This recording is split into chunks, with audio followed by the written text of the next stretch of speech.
Welcome to our Careers in Peacebuilding Talk Story series. My name is José Barzola from the Matsunaga Institute for Peace at the University of Hawaii at Manoa. Our talk story today will focus on doctoral study and scholarships at the National Center for Peace and Conflict Studies in Aotearoa, New Zealand, with Kalika Kastein and David Whitty. Thank you for joining us today to learn about the journey into the profession. Today's event will be an informational session to learn more about applying to a postgraduate or doctoral program in Peace and Conflict Studies. Our co-sponsor today is the National Center for Peace and Conflict Studies Student and Community Association. That is a graduate student club at the University of Otago. The club is grounded in bicultural and multicultural values and principles. The club supports students studying at the National Center for Peace and Conflict Studies, NCPACS, and engages the NCPACS wider university, the community in justice, peace, and conflict transformation efforts, projects, and initiatives. So let's learn about our speakers today. First, Kalika Kastein is a PhD student in Peace and Conflict Studies and social media coordinator for the University of Otago Student-Led Postgraduate Association. She also works as a communications consultant for the United Nations. She has previously worked as a public school teacher on Hawaii Island. David Whitty is a Fijian heritage, presently based in Hawaii, influenced by his work in civil society. He's currently studying peace education as a peace-building mechanism, drawing from the literature and considering a possible model for Fiji built on Fijian principles that informs curriculum within the Fijian education system. He hopes that his work will influence a sustainable culture for peace for future generations. To get us started, I'm going to turn it over to Kalika. Thank you so much. Thanks, Jose. I'll go ahead and share my screen here.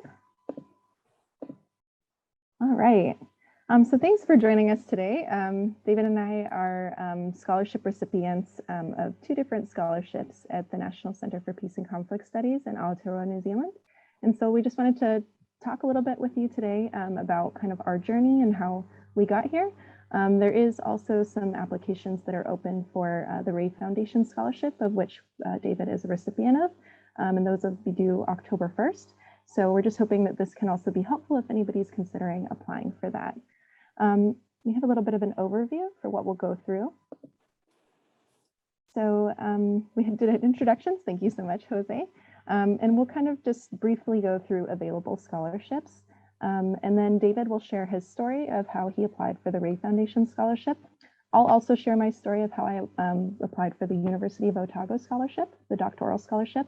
We'll cover a little bit of life in Aotearoa, New Zealand, and also where do some of our alumni end up. And at the back of this, also there'll be some resources. So these slides will be available from Jose and the Matsunaga Institute for Peace afterwards if you'd like to look through those as well. All right. So there are two main options for available scholarships at the National Center for Peace and Conflict Studies. The first one is the Ray Foundation Scholarship. This one is a departmental scholarship that is funded by an external organization or foundation. And they partner with the National Center for Peace and Conflict Studies to offer two positions for every year. So they have an application cycle every year. The PhD at the University of Otago for Peace and Conflict Studies is a 3-year PhD. So currently applications are open for 2022 to 2024. So graduates would be looking to start in 2022, hopefully if the border opens in New Zealand, although there are some options for starting also abroad. The second option is the University of Otago Doctoral Scholarship. This is the scholarship that I'm on. Applications are rolling, but they're currently halted at the moment or paused just while borders are still closed, but you can still ready your application.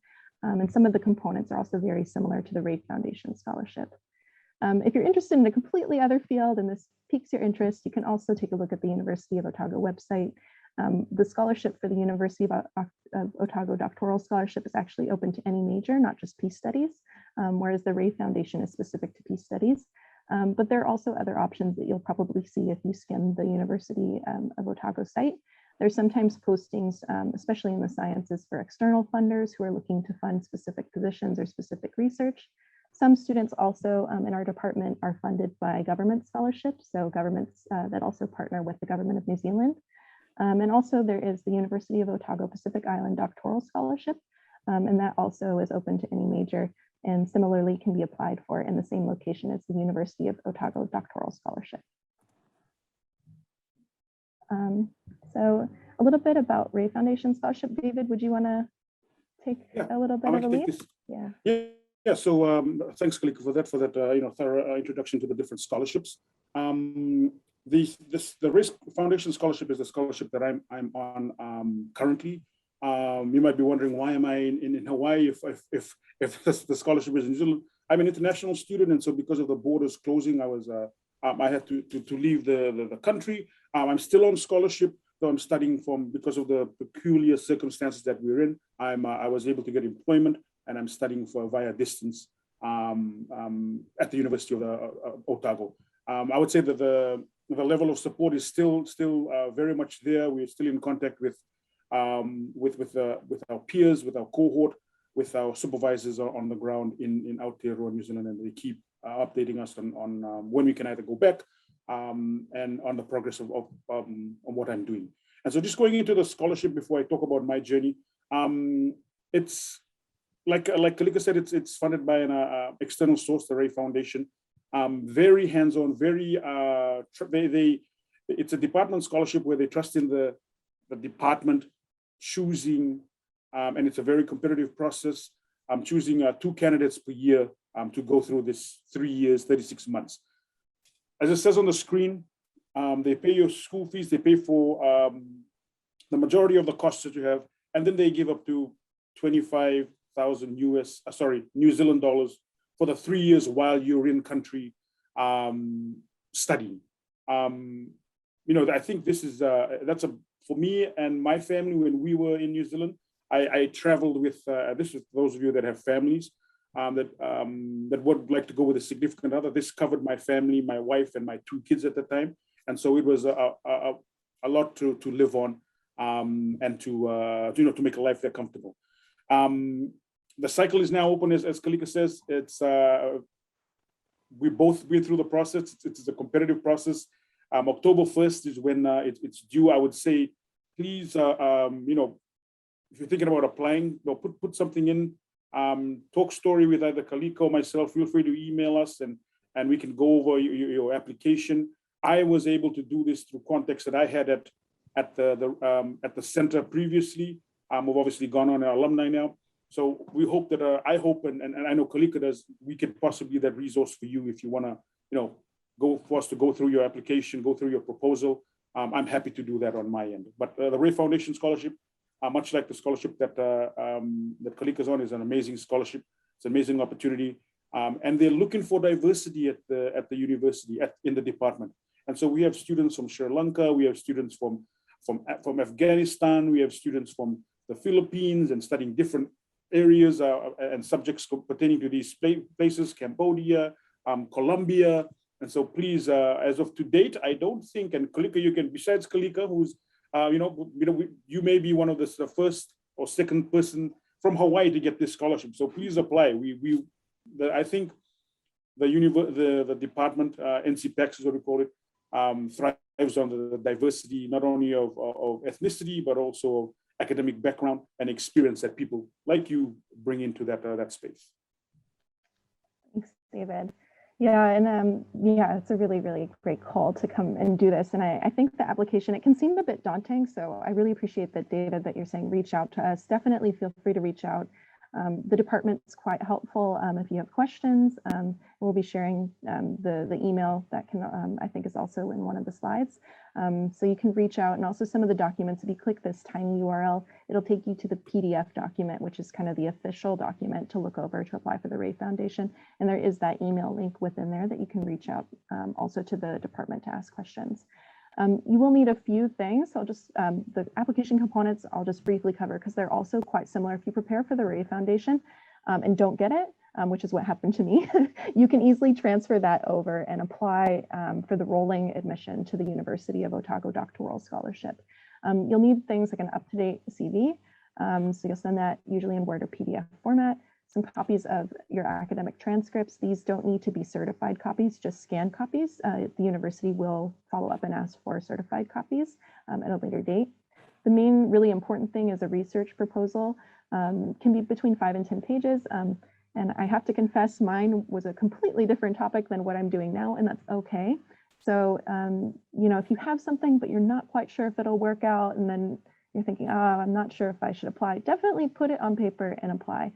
Mine was a completely topic that's very different from what I'm doing now, and that's all right. Usually the first few months, you kind of assess whether or not what you're trying to do is still feasible, and you work with your supervisor as well to kind of discuss particulars.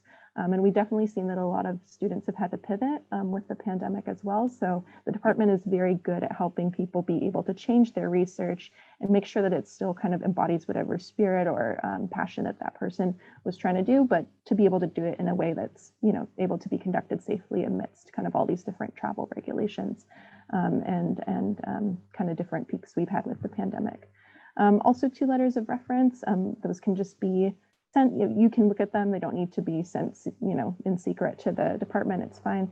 So just attach those as well. And then one of the new components, because actually when I applied, this wasn't a very prominent component, but it's become a more prominent component, is that you should have evidence of your practice or activist or volunteer background. And I think really this embodies that the center is looking for more than just academic qualifications. And we realize that that, you know, it's good to have, but also a lot of kind of the spirit of what the center embodies comes from also kind of, you know, activist and practitioner background coming also from our board. And so we're really, I think that's been a kind of shift in the focus. They really want to explicitly say that. So that's been kind of something to highlight for Ray Foundation in a change. Anything else to add, David? Yeah, just one more thing, and I should have mentioned this at the start. As you go through, and I'm grateful that Kalika put this down.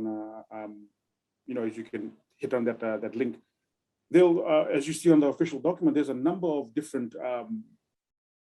The center comes off and it says, you know, these are some of the strengths that we have in the center, some of the subject topic. And I just wanted to read. This is very informative for me as I went through and tried to put together my proposal, because it spoke to things that I'm interested in and I'm passionate about. So some of these subject areas where you can find help and find expertise in the center around indigenous movements and peace traditions, decolonization, social justice in Aotearoa and across the Pacific. For me, it was peace education. There's development and peace building, intergroup relations and trust, climate change and conflict. And the last one here, one of the last is nonviolent movements and pacifism. For me, that really was a big help because I was able to, so for example, for peace education, which are the area that I'm studying under, I was able to go into, and I think there's a lot of information on the website for the department, where you could actually go and see who the professors you're already working with. There you can even go and look at some of the classes that are already up. For me, that was helpful because in my application letter, and maybe this is like a big hint for those that are wanting to apply, I was able to specifically put down professors' names and say, I really want to work with this person. I did a little bit of background reading on my professor, my supervisor, Katrina Standish, and see what she was involved in, and knew that I could learn from her in creating this model that I want to create in Fiji. So I would say, you know, go and do some research here, look at the areas that you want to study and want to go into and research, and look for the staff that the faculty at the center that teach these particular subjects, and don't be afraid of even reaching out to them. They're very helpful. All of them are down to earth, very personable, and they'll be responsive. Thanks so much, David. Yeah, that's a super great point. Definitely, even before submitting the application, I think it's a good thing to just send an email to one of the, potentially your primary supervisor. You can have 2 or 3, actually, you can have a number of different supervisors, but David, Whitty, and I, we both actually have the same supervisor, Katrina Standish and Heather De Beer. So, we reached out to, I reached out to Katrina also prior, and it was really helpful just to see, is she looking to also work with someone who's researching in my area? And it's kind of a good way to get on the same page, because you're going to be spending the next 36 months or 3 years working with somebody. You want to make sure that they kind of have the expertise to be able to kind of channel in the right directions and help you achieve what you're trying to do with your PhD project. So I think that was super good. Thank you, David, for sharing. I'll cover a little bit about the University of Otago scholarship. Again, my journey is a little bit of applying for Ray Foundation, having all those application materials ready. I didn't get it, and what I ended up doing was still communicating with the staff at the National Center for Peace and Conflict Studies, and they recommended applying for this scholarship. So this scholarship is 27,000 New Zealand dollars stipend. So it's just a tad more, I think, for the domestic tuition fees, that's covered the same, but the stipend is just slightly more. And this is still, again, for the same 36 months. So you have your tuition fees covered and you also get a stipend on top of that. As David mentioned, it's a very livable stipend. One of the biggest expenses probably living in Dunedin here on the South Island is housing. So that's where a majority of stipend will go. A lot of students, when they first arrive to try to find uni flats, those tend to be a little bit more expensive, but they can be a really great place to go when you first arrive because it's something easy, it's listed on the website. And sometimes people then kind of, after spending, 3 to 6 months in that, they kind of look for something else that maybe fits or allows them to save a little bit more. It may be a little bit farther from the university though. And you need to create an account through eVision to be able to apply for this scholarship. This scholarship, though, it does also have a note on it. This scholarship in particular really does look at your academics. So they'll look at your GPA quite closely. I know that I had some B's on my transcript and those were questioned quite a bit and I was asked to provide reasons. So just to know that this is really kind of more of an academic focus. If you're looking for something that focuses less on academics and a little bit more on your practice and your ability to work within communities and your ability to kind of engage with the topic of peace, I really would recommend the Ray Foundation kind of first and foremost. That's not to say, I think, as David mentioned, it's quite a competitive scholarship. So we do get people with quite high levels of academic performance also trying to apply also for that scholarship. But the focus tends to be a little bit different between what the university is looking for, which is kind of a academic-based achievement scholarship versus what the center is looking for, which is a kind of peace practice focused scholarship. And the materials that you can prepare, I think actually some of them you may not need as many. So if you prepared for the Ray Foundation and you gathered kind of those materials, the uni takes your transcript, CV, that kind of thing as well. They may not require evidence of practice, but you'll be able to upload that through the eVision portal. And there's actually a university page that provides a little bit more detail. Applications are rolling so you can apply at any time, but at the moment they're currently paused. So a good thing to do maybe would be to try to apply for the Ray Foundation scholarship since that's currently open.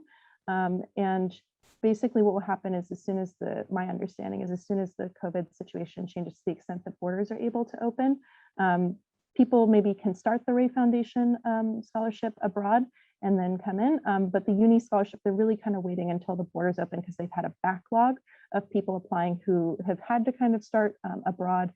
And they're really looking, I think, to kind of initiate and take more applicants for this scholarship once the borders open. So we're really just kind of holding our breath and waiting for that. But yeah, I think that these scholarships are really, really great opportunities. Definitely, I feel really quite lucky to have kind of found and heard about these scholarships. This is a really great opportunity to try to do a PhD in 3 years, but also to have some stipend money and to have those tuition fees paid for. So really a great opportunity. We'll talk a little bit now about our stories. So I'll turn it over to David.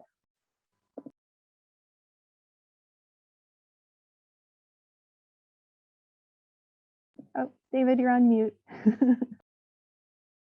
You think teaching on Zoom for a year would change that, but I feel it's just I should have put some pictures up there, but I think it speaks to my the start of my process with applying to the Ray Foundation, where I didn't know what to do, where to go. So maybe there's some symbolism in this. So a little bit of my background. I came and did my undergrad here at BYU Hawaii. I did psychology and I did a certificate in peacebuilding. And I wanted to, I fell in love with peacebuilding, and I want to do something with that coming from Fiji, where there's a history of there's a coup culture, and there's a history of people easily falling into conflict, and most of it is there's different root causes tied to colonialism, tied to different ethnic relations, cultural relations, religion, and so there's a lot of how can I say this? There's opportunities, and people take those opportunities or invitations to get into conflict with each other in our communities. And so I wanted to see how I could go back and possibly, in one small way, whether it's working in an NGO in the community or working in a school, how I can maybe be an instrument, be a tool, so I can help my small group of people that I'm working with be influences for change, influences for peace. And so after graduating here in 2013, I went back to Fiji and I was looking for a master's program that had elements of peace building in it, or just a straight up peace building program. And you'd think that Fiji with its history would have something like that. But we didn't. So I went into diplomacy and international affairs, and mainly for the reason that there were 2 or 3 classes that had peace building and peacekeeping components in it. And so that's what I went into. And so I studied at the University of the South Pacific. I got my master's in diplomacy and international affairs and finished there in 2015. After which I came back. I was invited to come back as a graduate intern here to BYU Hawaii. So I came back and I started teaching, 1 class, and then they kept me on, and they changed my status to adjunct professor, adjunct faculty, and I started teaching another class. And then I had the opportunity to apply for a full-time position, which I thought I was here, might as well check in an application, and luckily I was chosen to be part of the peacebuilding department here.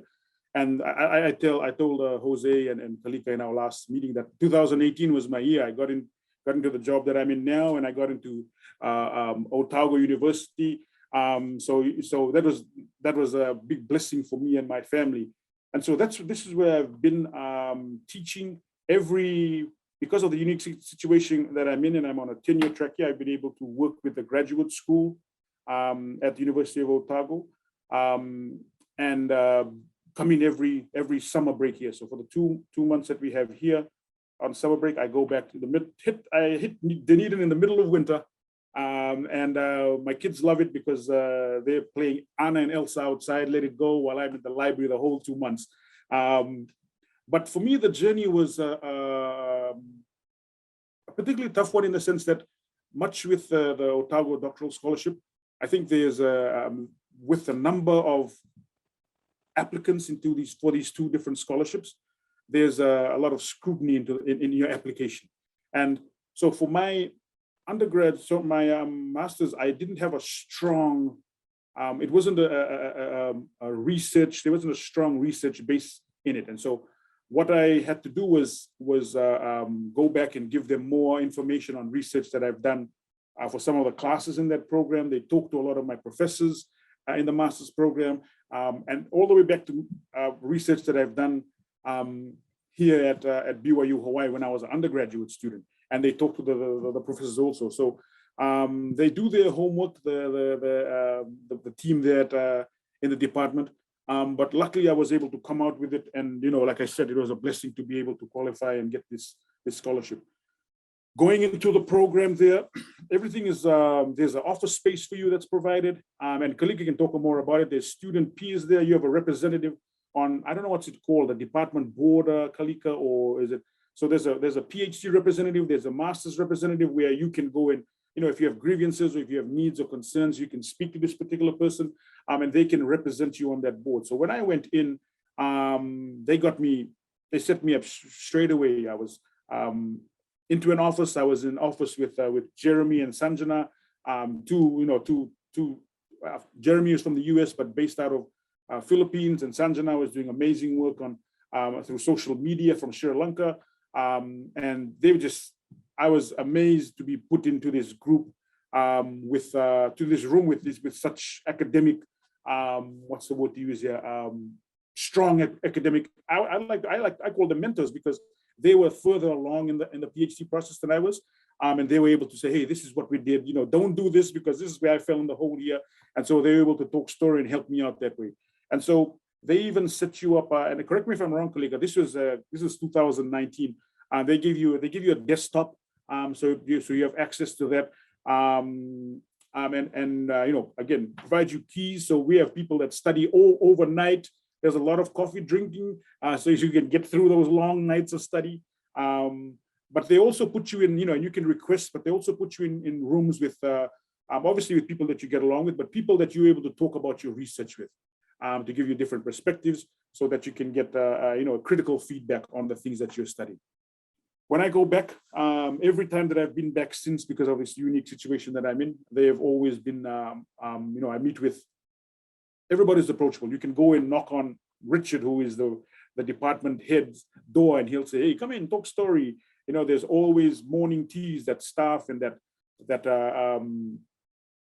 faculty, staff, and students all join it. They want to continually hear about your research, and which is a good thing because they can always get feedback that can work into your blind spots, things that you haven't considered. So there's, is it at the CRSA and FICA that's always going on, where there's this feedback. They'll get somebody from masters and you present a little bit about your topic, and then maybe a couple of months later, you'll present further along on your research, and then you'll get feedback from your peers. And so it's a great program where, like I said before, there's diversity, there's help across the board, not only from peers, but from the faculty and staff. And I feel every time I go into that space, there's a genuine, how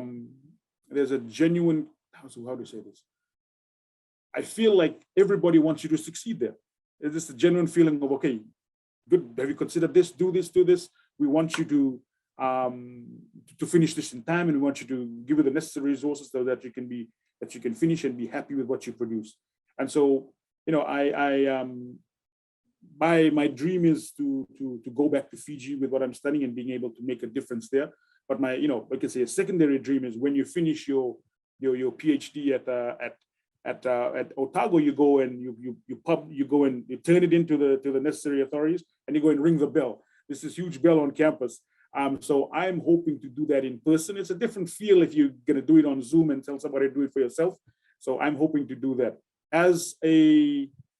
Sorry, I'm talking too much. This is the last point before I go to Kalika. As a Pacific Islander, sometimes as a minority in that space, there's a lot of support, not only in department, but within the universities. There's different chapters. There's a Fijian chapter. There's a Pacific Island chapter. There's other chapters that you can be a part of that's genuinely there to support you through this study, this 3 year, which can be intensive, but which I thought was amazing, because I thought that I was going to be by myself and I'm going to be alone a lot of the time.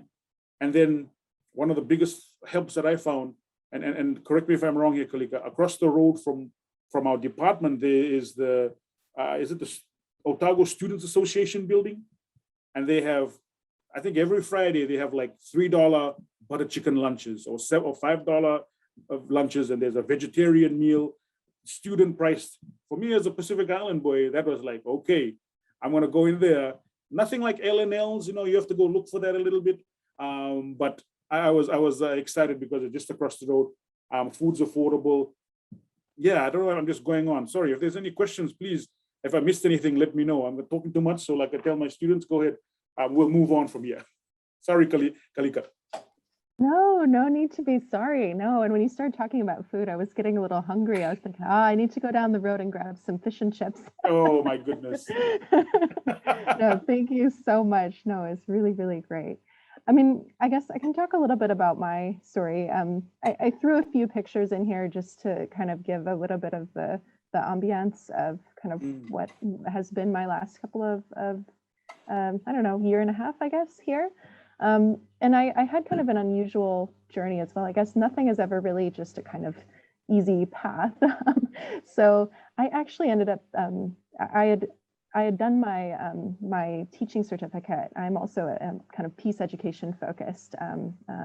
So that I think our department does quite well. It's really great that the center actually has this focus, because I think it's quite hard to find, at least I found quite hard to find some programs that actually focus on peace education. So when I stumbled across the University of Otago and the National Center for Peace and Conflict Studies, I was really struck by the fact that, there were some of these really kind of specific specializations. I had also never taken classes on terrorism, so I was able to audit our head of department, Richard. He teaches critical terrorism. I was able to audit a peace education course with my supervisor, Katerina. But that was kind of all in my initial search. I was thinking, what can kind of combine my background in education with what I had gotten my master's in, which was peace studies. So I got my master's in Japan, and actually we flew, my husband and I, to New Zealand. I had applied for, after I graduated my master's, thought, okay, we'll just see if I can get into a PhD. If not, whatever, I'll come back and I'll try to just rejoin the DOE. And he ended up kind of getting, I had some documents that because I got B's and also because I also didn't have, same as David, I didn't have a very strong master's program that it had, or my teaching certificate hadn't had kind of this research component. They wanted to wait until my grades were all finalized and came through from my graduation in Japan to be able to send my final copy of my thesis. So you might encounter that there's some kind of little hiccups with that with the university. I think they're just trying to be really thorough. But we ended up, instead of moving all the way back to Hawaii and then having to hop on a plane, but a few months later to New Zealand, my husband and I applied for a working holiday visa, and we came and worked on a dairy farm. So I was waiting to hear back about my application for the University of Otago Doctoral Scholarship, just crossing my fingers. And I thought, well, you know, it won't be time lost. I'll have this experience kind of working on a dairy farm and, if, you know, making money there. And if it doesn't work out, then we'll finally go back. But actually, I think maybe 2 days after we arrived at the dairy farm, I heard the great news that my application was accepted, and I was able to push the start date actually till the end of my contract at the dairy farm. So I was working just a temporary seasonal contract. So you see the picture of my husband and I were kind of in these very scenic green hills in the bottom corner, and this is the West Coast. This is Hokitika. So we're getting up really early in the morning and going about our day, milking cows. You can see my dog making friends with the cows, or maybe trying to herd them. I'm not sure. She's quite small. So, but yeah, it was really good. I think also, you know, that kind of being able to, you know, do that working holiday. If you have American citizenship, there is kind of a good agreement between New Zealand and the US, at least when borders are open, to be able to apply for working holiday visas. So that's what we did, was kind of try it out and cross our fingers and hope for the scholarship. And then my experience, I guess I started in February of 2020, and you know, just but a few months later, we actually all went into lockdown. So I mentioned that my research topic really wasn't the same as what I had originally applied. I had hoped to do things with photo voice and kind of interacting with people at, you know, having maybe workshops, and that ended up not being possible. So my research focus shifted to basically a journal analysis. So I'm studying silence in peace and conflict studies journals. It's something I can do, you know, without kind of having to worry about meeting people, but I can also still kind of apply it to education. So that's what I'm really excited about, is being able to look at, okay, if this is how journals frame it, maybe that also impacts how we're teaching peace studies and how we're thinking about the concept of silence. So that, you know, I think has been really nice. It's enabled me to kind of, we went into another lockdown here in New Zealand just this past month. So I think, you know, with the ups and downs of that, I'm really grateful that the staff was able to kind of help me focus and think, okay, you know, for me, it wasn't, I have to do a particular thing. I was just hoping to use something that will allow me to kind of grow my skills, and allow me to connect something with education and my passion. And so I just kind of sat with Katerina, my supervisor, and we kind of brainstormed and talked about things I've been reading. And I really appreciated her flexibility. She said those first couple months, you know, really are for doing your literature review and exploring and swimming in the literature. And that was really, really helpful. I think that approach, you know, I think across the center, most of the supervisors take that approach of kind of take your time to find your bearings here in Dunedin as well. And kind of just kind of once you're ready, then you kind of start the writing process. So I've also found that kind of breaks away from the desk can be quite helpful. Us in the snow here, we've gone skiing. Is probably maybe I think only like the third time my husband's been skiing, and there aren't too many places to ski in Hawaii, right? So we really kind of enjoyed that. I've gone hiking with my dog.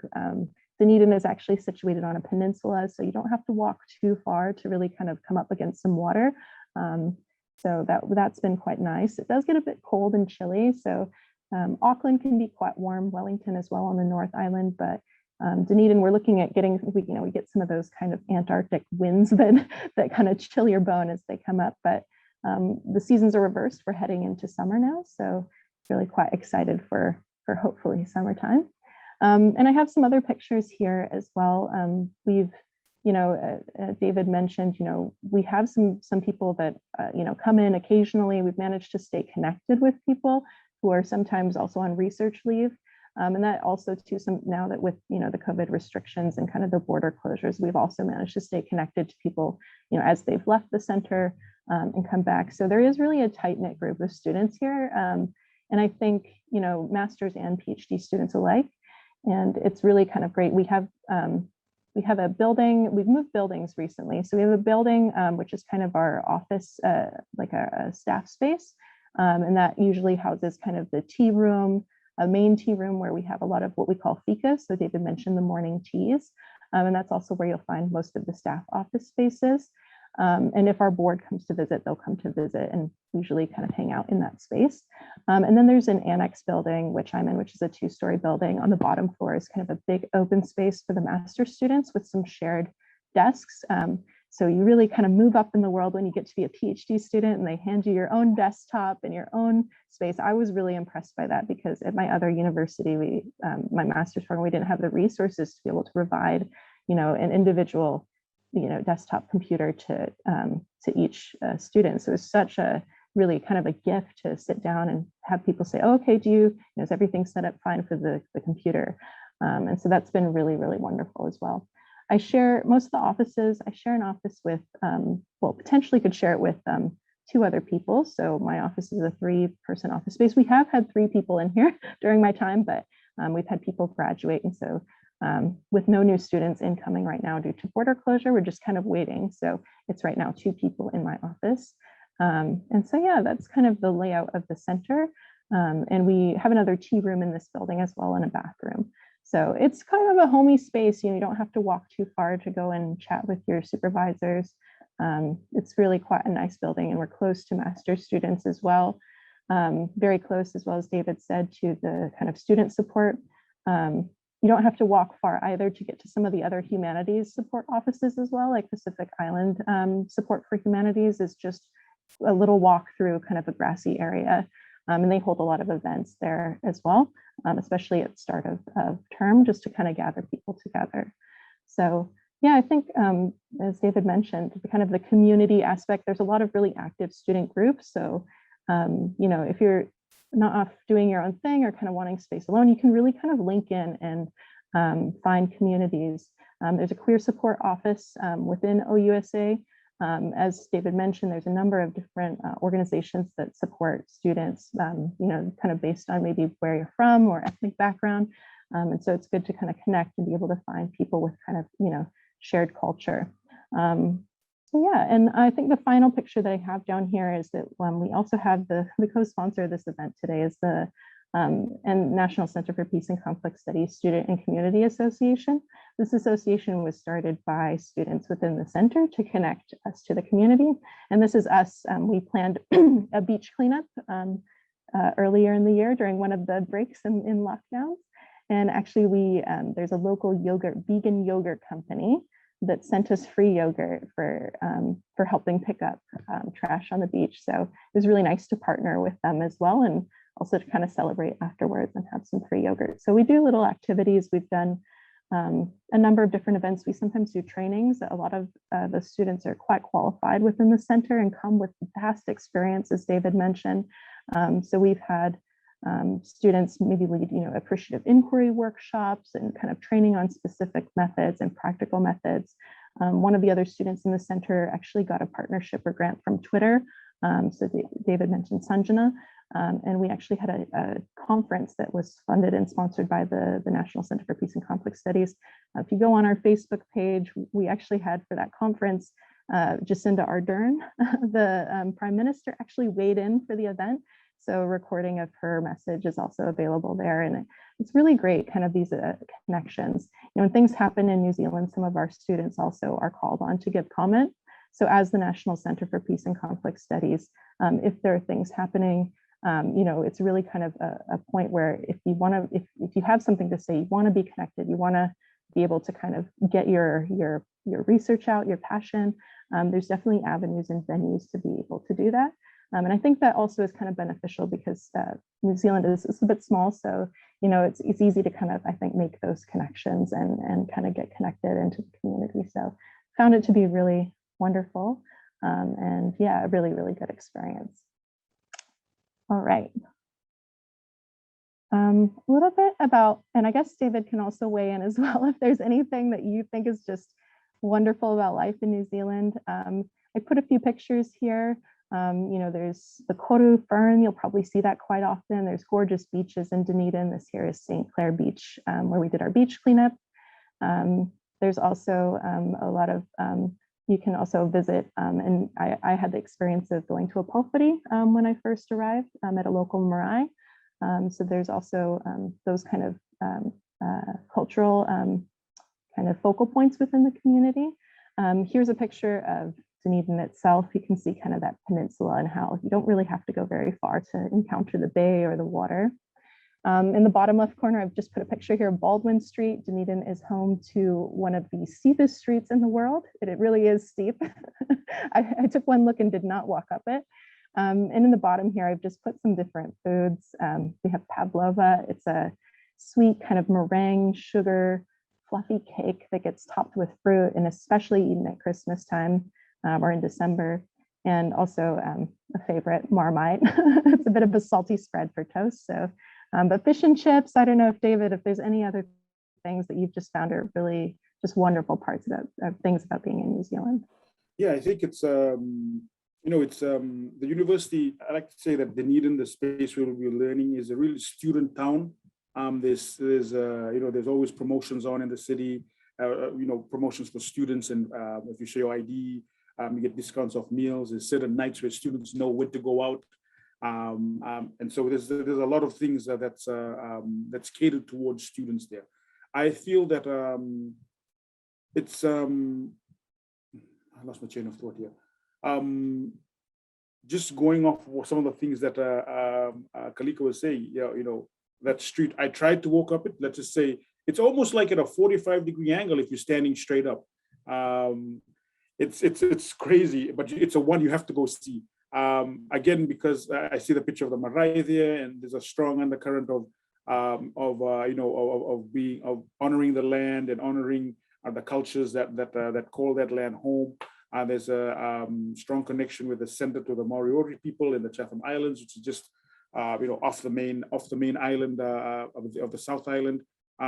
There's also, when I was there was some traveling between them for the students of the center to be able to go see and go to those sacred grounds. With regards to transportation, it's really easy to get around. Much like here, well, I live on the North Shore here, so I think the buses are more regular in Dunedin than we get the 55 over here. And so, there's always buses, there's Uber, there's taxis that you can easily get around. There's a lot of these scooters that you could use that's similar here to the downtown Honolulu. So you can get around really easily. Cars are fairly, Kalika, correct me if I'm wrong, I think they're fairly inexpensive with vehicles there. Might have to be an adjustment on driving on the other side of the road, but you totally can do it, it's easy.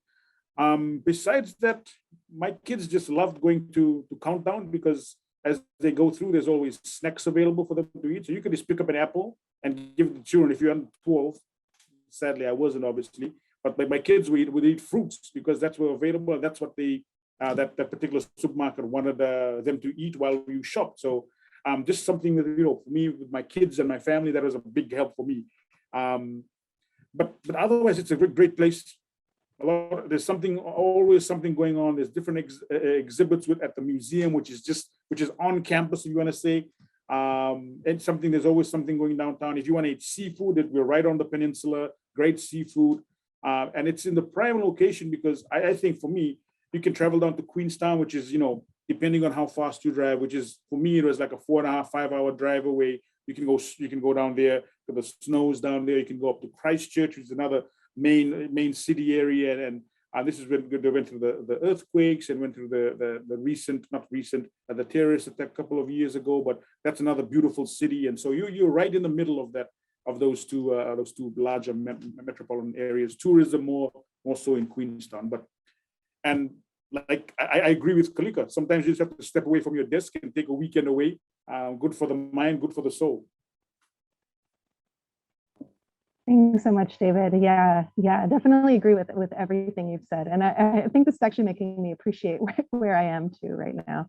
I definitely still miss home. I think like homesickness is still a part of it, but there's enough things around Dunedin, like David said, being very student-centered that can kind of help you, if you're having a down day, you can get out there and just get some fresh air and kind of lift your spirits a little bit. I think Dunedin's a really great city for that. Yeah, definitely. So where do alumni end up? We don't have super great data within our center, unfortunately, on where alumni end up. We did have, as many departments have had, we had kind of a bit of a restructuring within the university. But I can say, and David can also weigh in on where some of the people that we know have gone.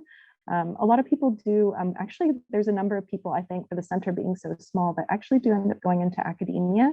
And it's a tough road to do. The numbers are not really, super encouraging, I think, for people that are getting a PhD to actually become a professor. The percentage, I think across the board is usually quite low, but we've actually had a number of our graduates that are teaching, not necessarily within peace studies, but maybe in related fields. And I think that just speaks to the multidisciplinary nature of peace studies itself, and also what you can do with a PhD in peace studies. So we have people that are teaching at the Polytechnic, so that's more of kind of a technical school. One of our alumni, who was one of the first, I think first or second recipients of Ray Foundation, actually is working on a mediation program there.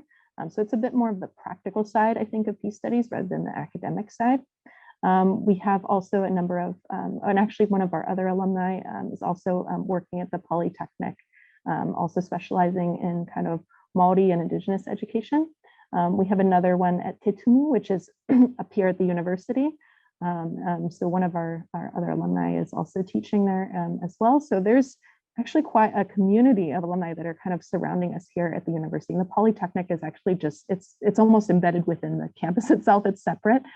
So it's that kind of technical practical school. The university itself is a bit more academic, but actually if you walk down one of the kind of main streets of the uni, you'll pass the Polytechnic. So it's all quite close, quite embedded.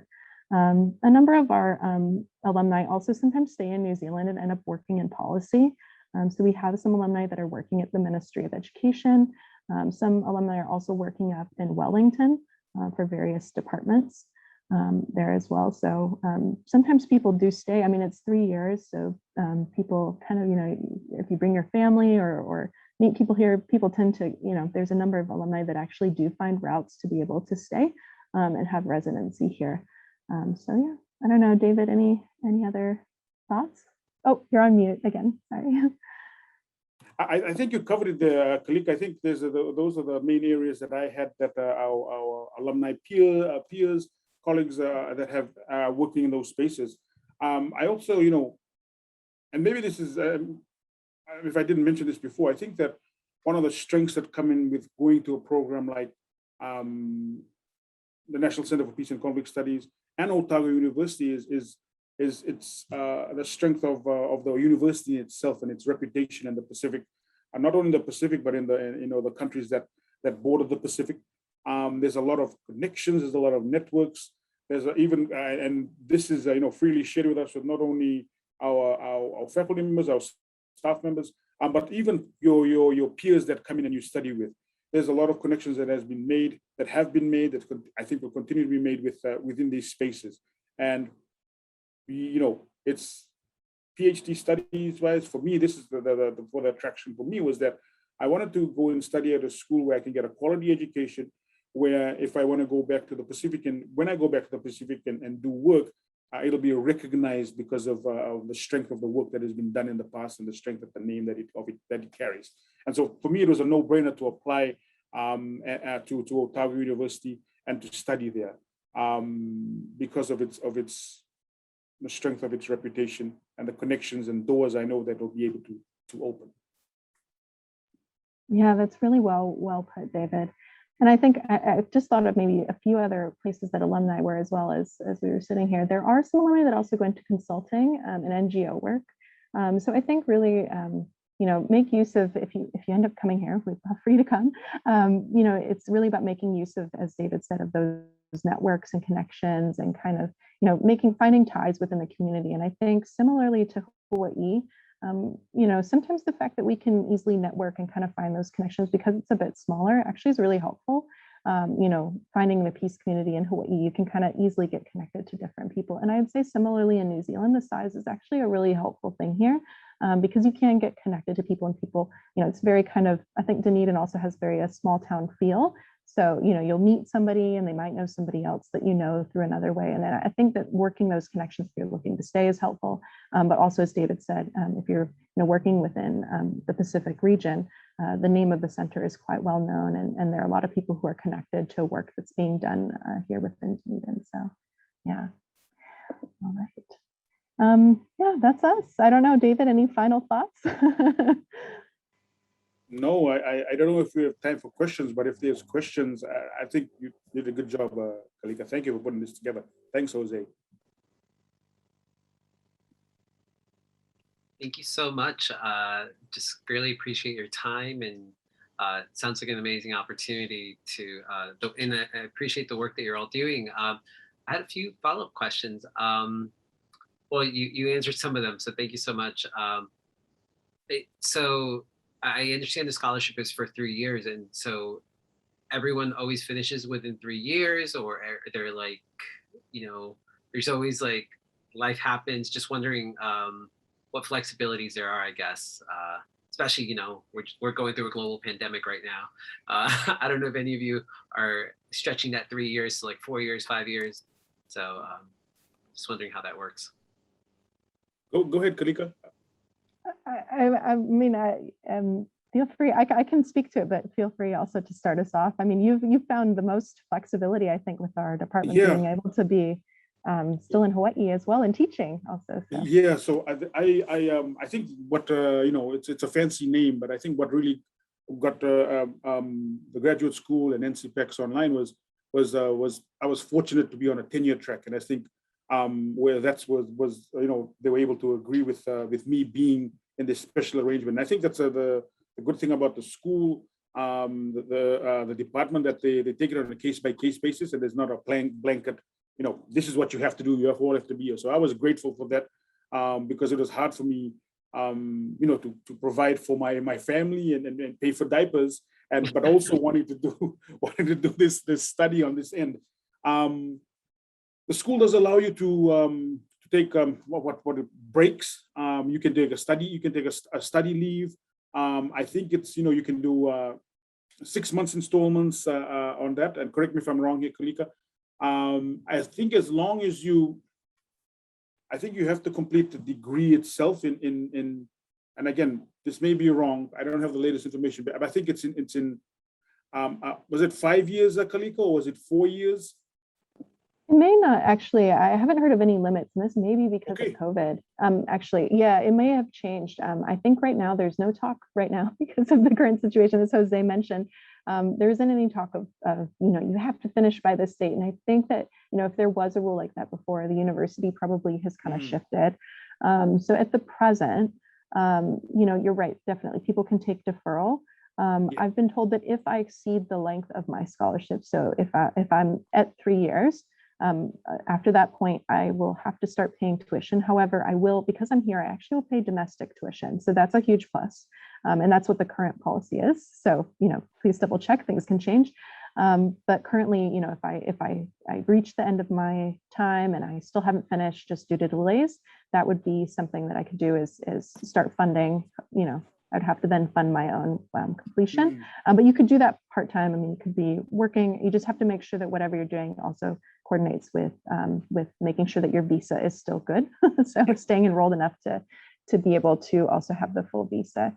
Unless you're working abroad. And I think, as David mentioned, you could also complete from home. So we've had a number of people during the pandemic that actually, it's been quite stressful. People have had, wanted to go back and be with family.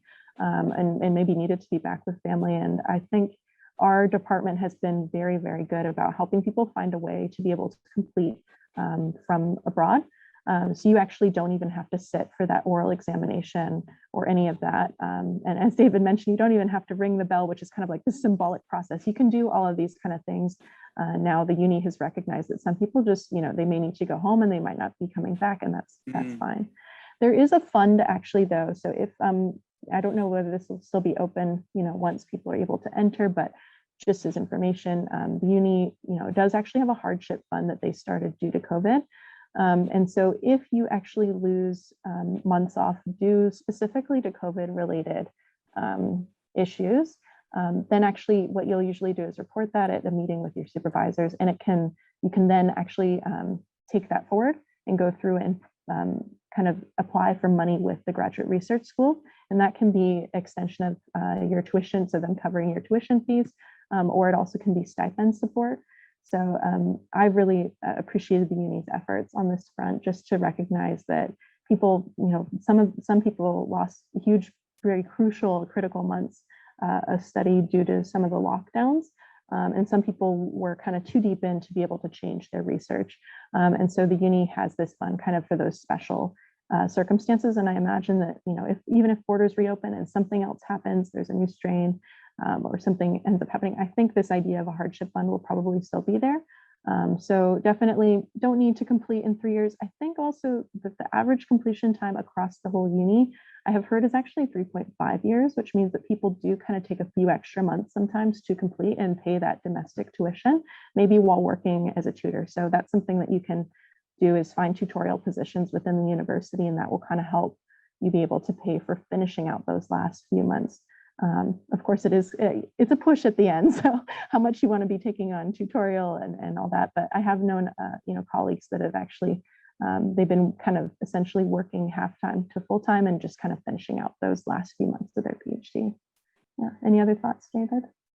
No, I think you covered it. Oh, one more thing was, if you for me, if you're doing research, the center, outside of those scholarships, the center has funds that will help you with research costs, field work on the ground, and so they were able to help me while I was doing here in Hawaii, doing research in Fiji, mostly online. I was able to, if I was going to do a Talanoa session or a discussion, I was able to pay for a caterer to take over some catering for them so that they could eat while I was on Zoom with them, and so they provided funds, allowed us to access funds for that. Yeah, awesome. That's a great point. Thanks, David. Thank you. I believe we have somebody in our audience. Laura, you had a question? Yeah, can I just talk?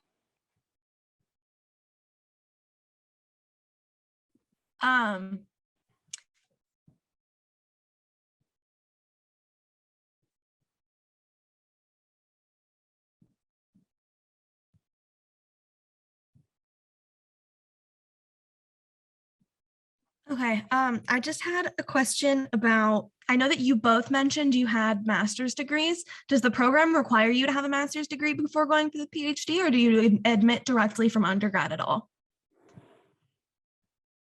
This is a great question. That is a good question. Yeah, this one, actually, you don't need to have a master's. It's true. So New Zealand has a bit of a different policy, but you would need to check.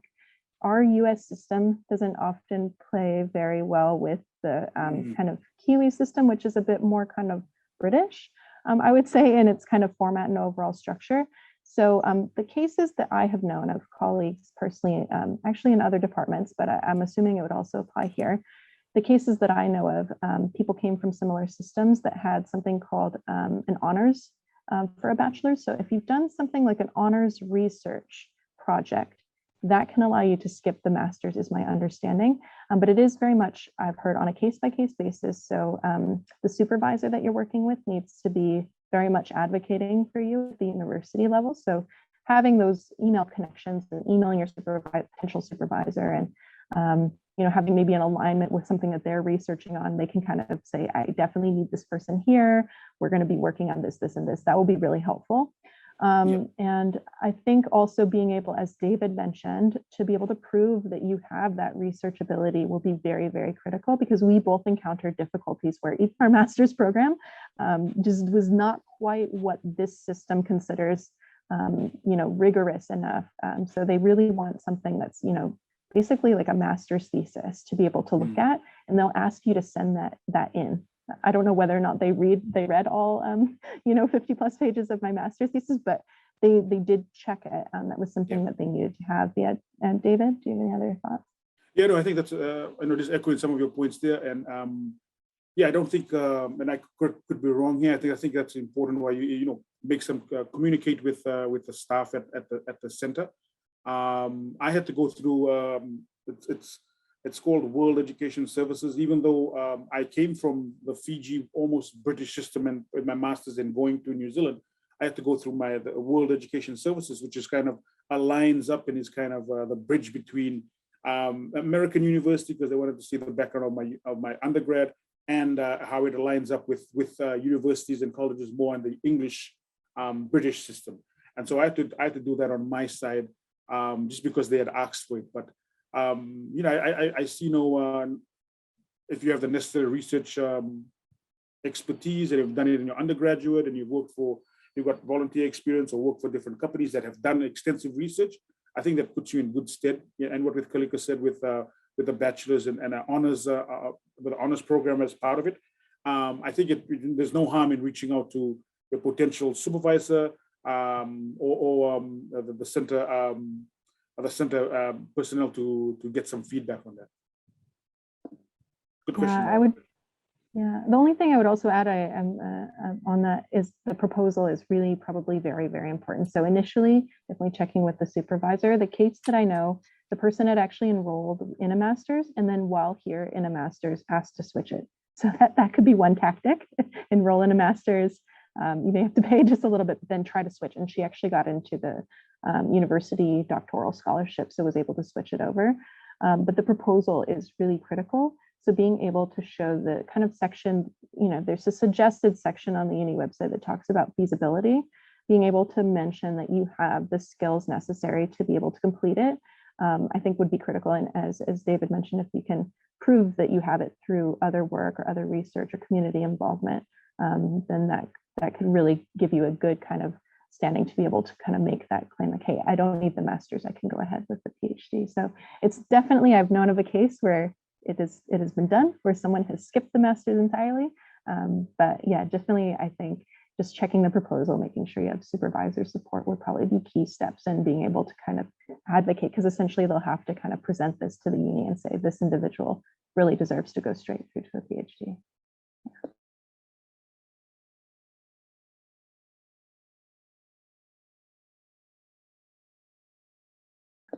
Oh, I think someone's on mute, maybe. Sorry, that was my bad. Yeah, I have one more question. Sorry, I lost my train of thought for a second. Do you guys ever admit transfer students at all, or do you only take people like directly who are starting their PhD for at the beginning? Sorry, that wasn't a very clear sentence. Oh, totally makes sense. I would just reach out and ask. So this is actually one where I wouldn't know of any personal cases in our department. I don't think David would either. But I think when it comes to a transfer, you'd want to make sure that kind of whatever is coming over, would kind of work out with whatever you're going to do. Again, peace studies is a great major because it's very multidisciplinary. So I'm sure there's lots of ways that you can make connections with what you're studying to what you would end up doing in a PhD in peace and conflict studies. So I think finding that supervisor and then reaching out and just seeing if it's possible. Yeah, I think that would kind of be the first step. Some of these special cases, as David mentioned as well, it's very case by case basis, which is on the one hand, it's a bit aggravating because we can't give you definitive answers for things. But on the other hand, it's kind of nice to know that people are actually looking into things quite deeply. And we've both seen that in our application experience, that people really have looked pretty deeply into what we're submitting. It's not just, somebody, goes, oh, okay, here or there. People actually have asked a lot of questions about what we're submitting, which I think can kind of, to me, tells that they're very interested and want to make sure that they're getting somebody who will be a good candidate for the 3 years. So I would reach out to a potential supervisor and indicate interest, definitely.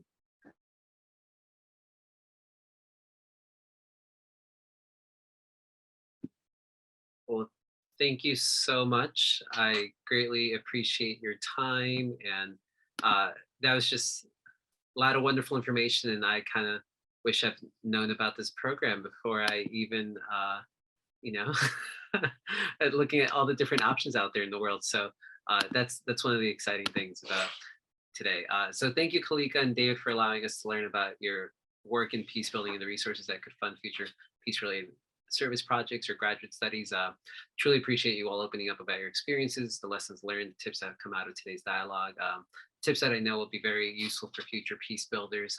Thank you for kindness and leadership in the field as we explore our own journey into the profession. And last but not least, thank you to all those joining today. And we deeply appreciate your interest and support in joining us to learn about exploring the journey into the profession through our Careers in Peace Building Talk Story series. Thank you again.